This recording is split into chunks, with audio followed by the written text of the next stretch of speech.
The Baltic air is damp and metallic. Fog hangs low over the harbor, carrying the smell of salt and diesel. A distant rumble grows. Then the first artillery shells tear into the Polish shoreline. The war has begun.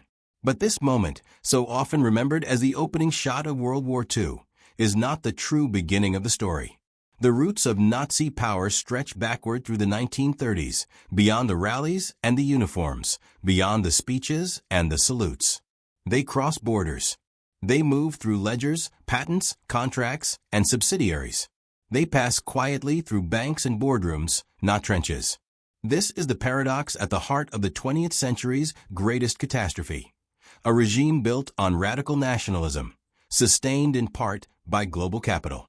Because while Adolf Hitler preached self-reliance and racial destiny, the machinery that carried his ambitions forward relied on something far less ideological: money, technology, and industrial coordination. And much of it flowed through the financial arteries of the Western world. In the years after World War I, Germany was economically broken. The Treaty of Versailles had stripped the country of territory, resources, and dignity. Hyperinflation wiped out savings. Unemployment hollowed out cities. By the early 1920s, the German mark was little more than paper. Into this vacuum stepped international finance. American banks, industrial firms, and technology companies entered Europe searching for opportunity. Reconstruction meant contracts. Stabilization meant loans. Efficiency meant systems. No one yet spoke of genocide or global war. The language was investment, recovery, modernization. When Hitler came to power in 1933, he inherited not just a wounded nation, but an interconnected economic framework already linked to the outside world. His government did not dismantle those connections. It leveraged them. This is where the story becomes uncomfortable. Because the same decade that saw the rise of Nazism also saw expanding business relationships between German industry and some of the most powerful corporations in the United States: Standard Oil, Ford, General Motors, IBM, Chase Bank, DuPont, among others. These were not secret alliances or ideological partnerships. They were legal, contractual, and often profitable. Fuel technologies, vehicle manufacturing, data processing, financial services. Piece by piece, the components of a modern war machine took shape. The central question of this documentary is not whether American corporations supported Nazism in a moral sense.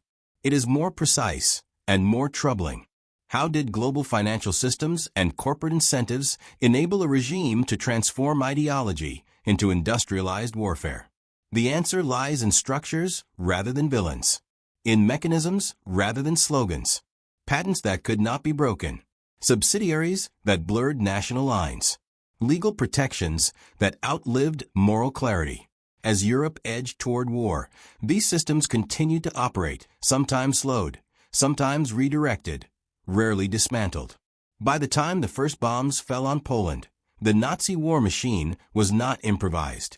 It was organized, fueled, cataloged, transported. And long before soldiers marched, accountants had already balanced the books.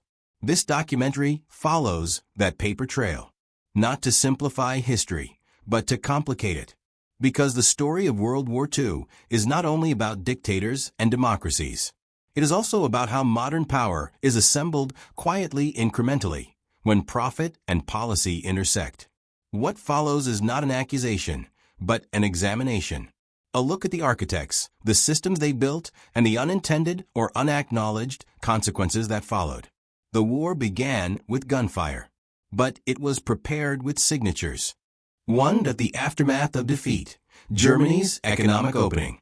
The First World War ended in 1918, but its economic shockwaves reshaped the decades that followed. Germany's defeat came with crippling reparations, territorial losses, and restrictions on industrial capacity.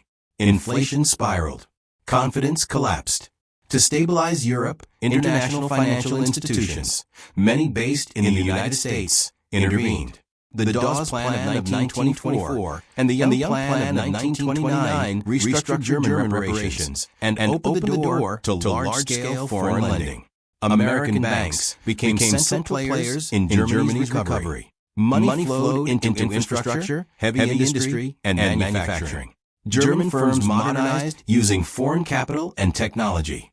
The system was legal, encouraged, and widely praised as a path toward stability. But this dependence created leverage. When the global economy crashed in 1929, credit evaporated. German unemployment soared. Political extremism filled the void. The Nazi Party promised order, work, and national revival. When Hitler became chancellor in 1933, the financial scaffolding of international integration was already in place. 2. Industry meets ideology. The Nazi regime moved quickly to rearm, despite treaty restrictions. To do so, it needed fuel, vehicles, communications, and logistics on an industrial scale. German companies such as IG Farben became central nodes in this effort. But IG Farben itself was deeply interconnected with foreign firms through joint ventures and patent-sharing agreements. Standard Oil's international arrangements provided access to synthetic fuel technologies essential for a nation with limited natural oil reserves. These technologies would later prove critical to sustaining mechanized warfare. Ford and General Motors operated subsidiaries in Germany that produced civilian and military vehicles. These factories were modern, efficient, and integrated into the German economy long before war began. IBM's German subsidiaries supplied punch card data systems, state-of-the-art tools for census management, logistics, and industrial planning. These machines did not make decisions. They made systems more efficient. Efficiency in the hands of a totalitarian state had consequences.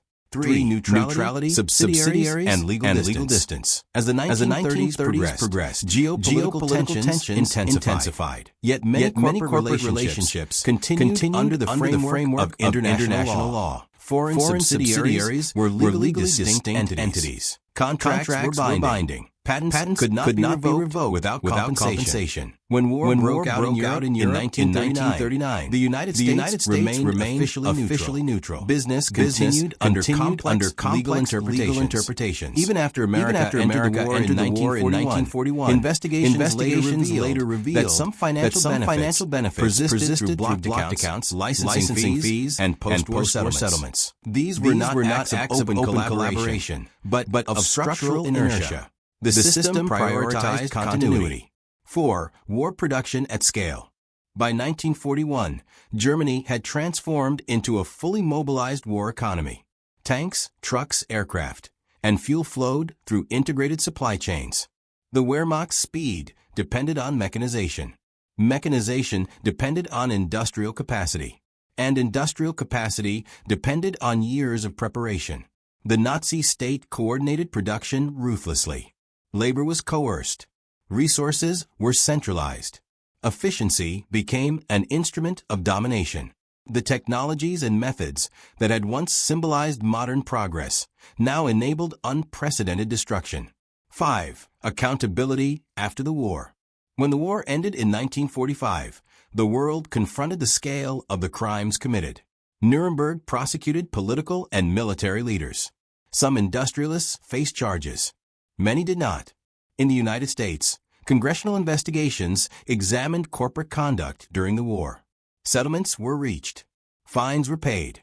No major American corporation faced criminal conviction. The Cold War quickly reframed priorities. German industry was rebuilt. Western economies integrated. The system moved on. 6. Patterns, not exceptions. This story is not unique to Nazi Germany. It reflects a broader pattern in modern history. When economic systems operate across borders, responsibility becomes diffuse. Decisions made for profit can have consequences far beyond intent. The war machine was not fueled by ideology alone, but by the ordinary mechanisms of modern capitalism. When the war finally ended in 1945, the world stood still. Europe was shattered. Entire cities reduced to rubble. Railways twisted into steel skeletons. The air carried the smell of smoke, oil, and silence, the kind of silence that follows unimaginable violence. The Nazi war machine was defeated. Its leaders were dead, imprisoned, or disgraced. Its flags torn down. its ideology exposed to the world in the most horrific way possible. History told us the story would end there. But history rarely ends where we want it to. Because while armies were dismantled and symbols erased, the systems that made that war possible did not simply disappear. They adapted. They survived. They moved forward.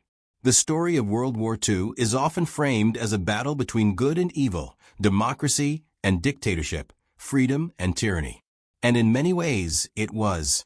But beneath that moral clarity lies a far more complicated truth. The Nazi war machine was not built by ideology alone. It was built by infrastructure, by factories that ran day and night, by fuel that kept engines moving, by data that organized populations, by financial systems that made large-scale mobilization possible. And those systems were not confined within Germany's borders. They were global. As we have seen, Wall Street did not create Nazism. It did not write Hitler's speeches, design racial laws, or command extermination camps. But global finance and corporate power helped create the conditions in which a radical ideology could transform itself into an industrial force. Loans stabilized a broken economy. Patents transferred critical technologies. Subsidiaries blurred national responsibility. Contracts continued long after moral clarity should have intervened. None of this required secret meetings or grand conspiracies. It required something far more ordinary. Routine decisions. Business as usual. That is the most unsettling lesson of all. Because the people who built and maintained these systems rarely saw themselves as villains.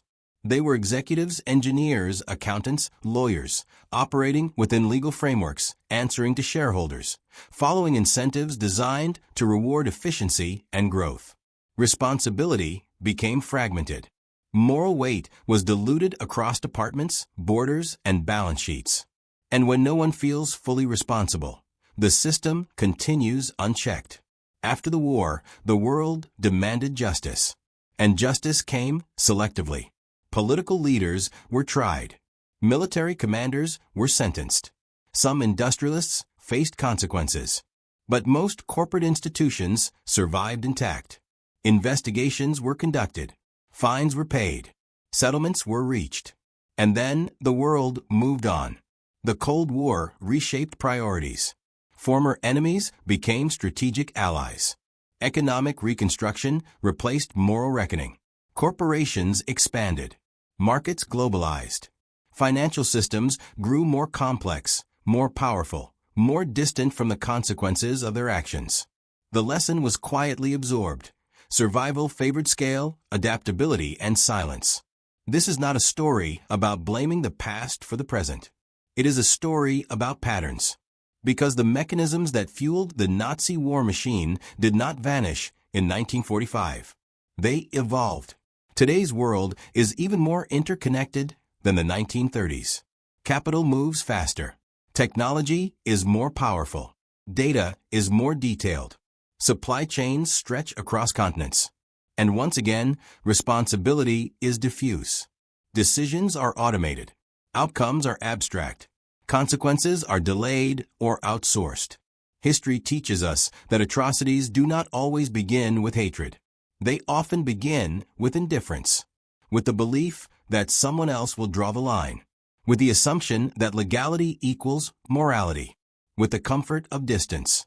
The 20th century showed us that genocide could be organized like a factory, that war could be optimized, that destruction could be scaled.